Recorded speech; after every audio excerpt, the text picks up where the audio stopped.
সংসদে উচ্চকক্ষে যে ১০০টি আসন হবে, সেগুলো কি প্রাপ্ত ভোটের অনুপাতে হবে নাকি আসনের অনুপাতে হবে? এই প্রশ্ন এখন সামনে আসছে।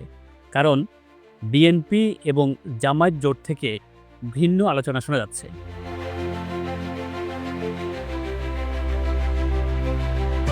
মূলত জুলাই সনদ যদি আমরা দেখি, সেখানে বলা আছে নির্বাচনে যে দল যে পরিমাণ ভোট পাবে সেই অনুপাতিক হারে গঠিত হবে উচ্চকক্ষ। অর্থাৎ কোনো দল যদি মোট কাস্টিং ভোটের ৪০% ভোট পায়, তাহলে তারা উচ্চকক্ষে ৪০টি আসন পাবে। আবার কেউ যদি ১% ভোট পায়, তাহলে উচ্চকক্ষে তাদের একজন প্রতিনিধি থাকবে।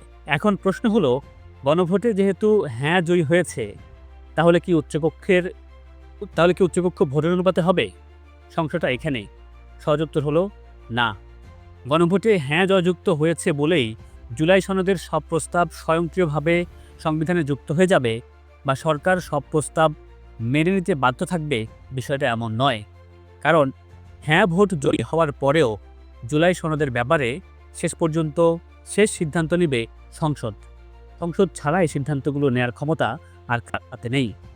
আপনারা নিশ্চয়ই জানেন, জুলাই সনদের 11টি পয়েন্টে বিএনপি নোট অফ ডিসেন্ট বা লিখিতভাবে অভিযোগ জানিয়েছিল।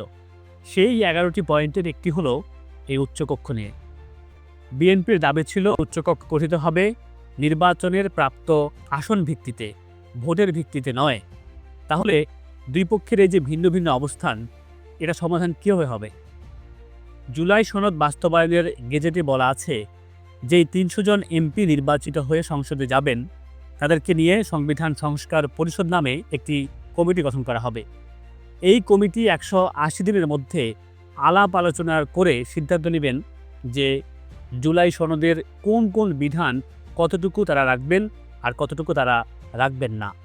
যেহেতু বিএনপি সংখ্যাগরিষ্ঠ আসন অর্থাৎ ২১২টি আসন পেয়েছে, তাই স্বাভাবিকভাবেই এই সিদ্ধান্তগুলো এখন অনেকটাই বিএনপি সরকারের উপরই নির্ভর করছে। অর্থাৎ বোঝাই যাচ্ছে বিএনপি সরকার উচ্চকক্ষ আসন ভিত্তিতেই রাখতে চাইবে। তাহলে এখন প্রশ্ন আসতে পারে যে বিএনপি সরকার কি চাইলেই জুলাই সনদের সবগুলোই বাতিল করে দিতে পারবে? সেই হিসাবে বলতে হবে যে সেই ক্ষমতাও বিএনপি সরকারের হাতে আছে। কিন্তু জুলাই সনদের বেশিরভাগ সংস্কার প্রস্তাবের সাথে বিএনপি নিজেও তো একমত। তাই স্বাভাবিকভাবেই বিএনপি সরকার এই জুলাই সনদ পুরোপুরিভাবে বাতিল করবে না। হয়তো যেই প্রস্তাবগুলো তাদের নোট অফ ডিসেন্ট আছে বা ছিল, যেমন উচ্চকক্ষ কীভাবে গঠিত হবে কিংবা প্রধানমন্ত্রী তার দলের চেয়ারম্যান থাকতে পারবেন কিনা, এরকম যে 11টি পয়েন্টে তারা নোট অফ ডিসেন্ট দিয়েছিল, সেগুলো হয়তো তারা আলাপ আলোচনার মাধ্যমে সিদ্ধান্ত নেবে কোনটা কতটুকু বাস্তবায়ন করবে আর কোনটা করবে না।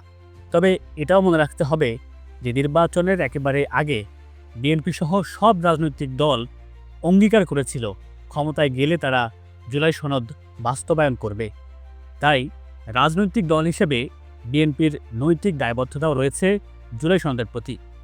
আর তারেক রহমান নির্বাচনের পর একেবারে তার প্রথম কনফারেন্সে স্পষ্ট করে বলেছেন, কিছু বিষয়ে নোট অফ ডিসেন্ট দিয়ে জুলাই সনদে স্বাক্ষর করেছে বিএনপি এবং আমরা আমাদের প্রতিশ্রুতি দেওয়া বিষয়গুলো দেশের স্বার্থে বাস্তবায়ন করব।